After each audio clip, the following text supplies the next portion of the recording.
বন্ধুরা, এখন আমি জেপ্টো থেকে কিছু জিনিস আমি অর্ডার করলাম। দেখাই আমি কী কী অর্ডার করলাম। পালং শাক ফ্রেশ লাগছে দেখে তো।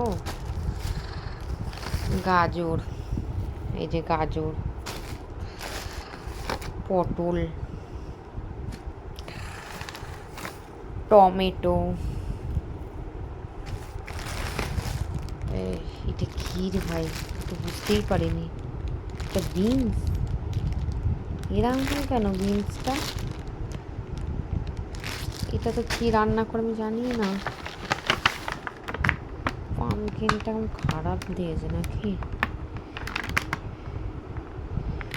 ঠিক আছে, টমেটো আর একটু,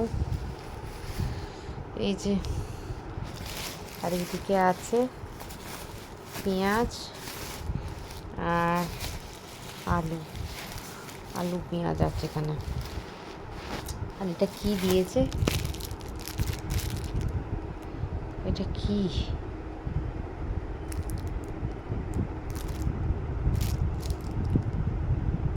I don't know what is this, but এইটা পুরোটা নিয়েছে 200 টাকা। চলুন রেখে দিই।